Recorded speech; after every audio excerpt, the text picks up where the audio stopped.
संजय, हमारे दर्शकों को जरा जानकारी दीजिए कि पहले तो जैसे वो हिरासत में थे, जब ईडी कस्टडी में थे, तब तो निजी सचिव और पत्नी से मुलाकात के लिए जो तय वक्त दिया गया था मिल पा रहे थे, आदेश दे रहे थे। अब चूंकि जेल में वो चले जाएंगे तो यहां से क्या परिवर्तन होगा?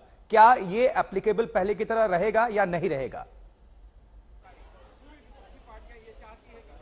अब जेल मैनुअल के हिसाब से इनको वहां बर्ताव करना पड़ेगा और जेल मैनुअल के हिसाब से हफ्ते में कितने दिन, कितने लोगों को कितनी देर के लिए मुलाकात का वक्त मिलता है वो, और अगर उन्हें एक्स्ट्रा कुछ चाहिए तो अदालत में उसके लिए उन्हें एप्लीकेशन मूव करना पड़ेगा। जज कावेरी बावेजा की अदालत में ये गुहार लगानी पड़ेगी कि उन्हें वहां पर कैबिनेट की मीटिंग भी करनी है, अफसरों से मुलाकात करनी है, जो सेक्रेटरीज हैं मंत्रालयों के उनसे मुलाकात करनी है, तो उन तमाम चीजों को लेकर भी वो एप्लीकेशन मूव कर सकते हैं। लेकिन फिलहाल अभी जब तक कोई एप्लीकेशन नहीं आया तब तक उनको जेल मैनुअल के हिसाब से चलना पड़ेगा और वहां जेल प्रशासन आम कैदियों को कितने देर के लिए, कितने लोगों को, मेरे ख्याल से 2 लोगों को इजाजत रहती है और सप्ताह में 1 बार मुलाकात का दिन रहता है, तो ऐसे में तो काम चलेगा नहीं। ऐसे में काम तो चल जाएगा, सरकार नहीं चल पाएगी। हाँ। सरकार चलाने के लिए आवश्यक है कि उनको विशिष्ट रूप से उनको ऑर्डर लेने की कोशिश करनी चाहिए ताकि विशिष्ट रूप से उनके जो कैबिनेट सहयोगी हैं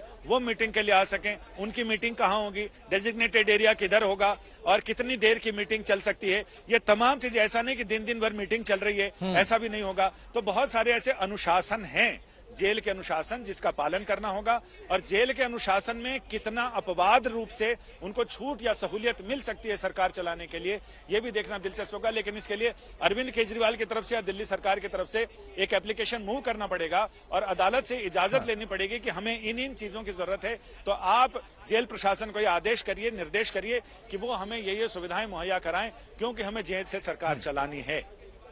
संजय, यानी कि वो जो नोट भेजा करते थे, नोट भेज पाएंगे कि नहीं? एक तरह से मतलब आदेश देंगे कि नहीं फिर से? आशुतोष, अभी तक तो ये भी रहस्यों के घेरे में है कि उन्होंने कोई नोट भेजा भी या नहीं।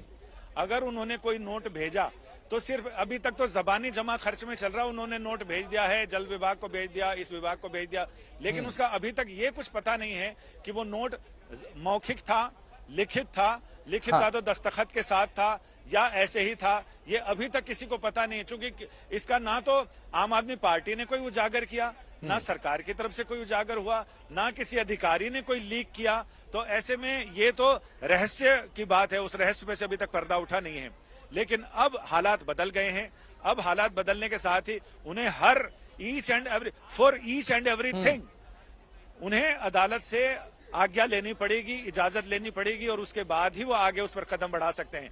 अब ये मन मर्जी का नहीं चलेगा कि हमारा मन है, और उन्हें तो अब अदालत से परमिशन लेनी पड़ेगी कि विधानसभा का सत्र है, आए दिन जो दिल्ली विधानसभा के सत्र होते हैं उसमें शामिल होने की भी इजाजत लेनी पड़ेगी और अदालत उन्हें हर बार इजाजत देगी, उसके बाद ही वो जा सकते हैं। और यहां से इजाजत नहीं मिले तो फिर हाई कोर्ट और हाई कोर्ट के बाद सुप्रीम कोर्ट, ऐसी। क्योंकि हेमंत सोरेन का आप देखिए, उन्हें भी इजाजत लेनी पड़ रही है कि विधानसभा का सत्र है, उन्हें उसमें शामिल होना है। तो इन तमाम चीजों को लेकर अब हर चीज के लिए अदालत का मुंह देखना पड़ेगा। झारखंड के सिनेरियो और अगर दिल्ली के सिनेरियो में आप अगर इसको थोड़ा डिफरेंशिएट करें, हेमंत सोरेन को पता था कि यहां से ये प्रैक्टिकल पॉसिबल नहीं है जेल से सरकार चलाना, इसलिए उन्होंने कुर्सी त्यागी और किसी और को मुख्यमंत्री चंपई सोरेन को बनवा दिया। अब अरविंद केजरीवाल के साथ वो क्लॉज क्या आ रहे हैं? इनको अड़ंगा क्यों लग रहा है? ये क्यों नहीं त्याग पत्र दे रहे हैं? या आखिर ये लोकसभा चुनाव के मद्देनजर, या ईगो क्लैश है, या फिर संविधान कहता है कि आप मुख्यमंत्री जेल में भी बने रह सकते हैं, इसलिए इसका फायदा उठाने की कोशिश है? ये मुझे लग रहा है आशुतोष, ईगो क्लैश से ज्यादा है कि एक तरह का कौतूहल जनता के मन में पैदा करना और ये संदेश देना कि आपका बेटा, आपका भाई अरविंद केजरीवाल किसी भी स्थिति में पीछे हटने को तैयार नहीं है और जनता की उन्हें चिंता है। लोग, एक पुरानी कहावत है कि न्याय हो तो न्याय होता हुआ दिखना चाहिए और यहाँ की राज चले तो राज चलता हुआ दिखना चाहिए। तो इसलिए ये भी एक नए तरह का राजनीतिक प्याले में तूफान उठाने की कोशिश है, जिसमें कि जनता को ये संदेश देना, क्योंकि लोकसभा का चुनाव है, लोकसभा के चुनाव और आगे 6 महीने 7 महीने बाद जनवरी में दिल्ली विधानसभा के चुनाव भी आने हैं, तो ये मैसेज स्पष्ट रूप से देना पड़ेगा। और साथ ही चुनाव के टाइम में अगर अरविंद केजरीवाल जो इकलौते इस पार्टी के सर्वे सर्वा हैं, ये नारा तो जरूर दिया जाता है, मैं भी केजरीवाल तू भी केजरीवाल, लेकिन व्यावहारिक रूप से इसमें कहीं ना कहीं एक आशंका ये रहती है कि अचानक चुनाव के समय अगर इस्तीफा देकर दूसरे को बनाते हैं, पार्टी के नेताओं ने, कार्यकर्ताओं ने अगर इसको स्वीकार नहीं किया तो फिर क्या होगा, पार्टी टूटने की नौबत आ सकती है। तो इन तमाम चीजों को ध्यान में रखते हुए स्ट्रेटेजी बनाई गई है कि अरविंद केजरीवाल फिलहाल इस्तीफा नहीं देंगे, जेल से सरकार चलाएंगे और अगले 3-4 महीने कोशिश ये रहेगी कि सरकार जेल से ही चले, जैसे भी चले लेकिन जेल से चले। लेकिन सबकी नजर तो है, चाहे पॉलिटिकल पार्टीज की कर लें, भारतीय जनता पार्टी भी इस मामले में आक्रामक है। एलजी भी कह चुके हैं कि जेल से सरकार तो नहीं चलाने देंगे, आने वाले वक्त में ये सब कुछ तय किया जाएगा। तो एलजी की भी निगाहें इस पर होंगी ही।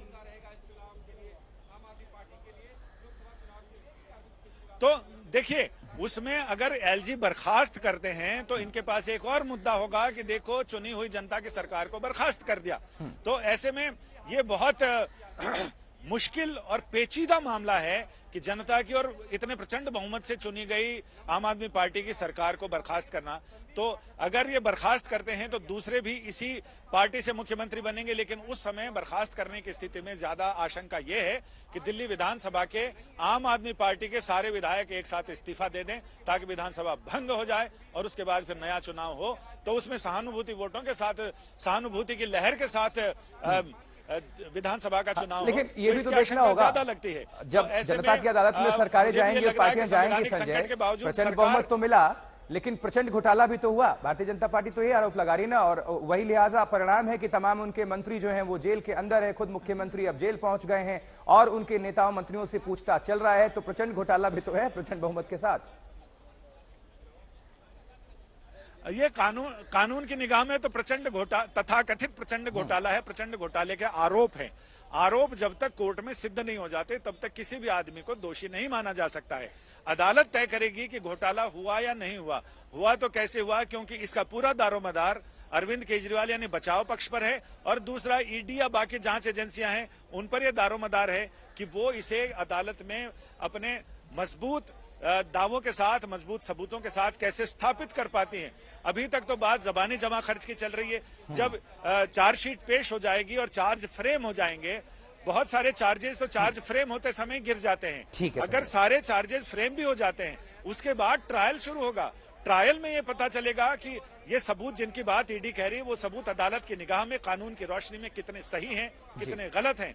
जब वो स्थापित हो जाएंगे उसके बाद अदालत उनके आधार पर तय करेगी कि अरविंद केजरीवाल, आम आदमी पार्टी या जो भी लोग इस पूरे मामले में हैं वो कितने दोषी हैं या नहीं हैं, तो कितने फीसद हैं, और नहीं है तो कितने फीसद हैं। तो ये इसके लिए एक तमाम एक पेचीदा और लंबी प्रक्रिया है जो चलेगी।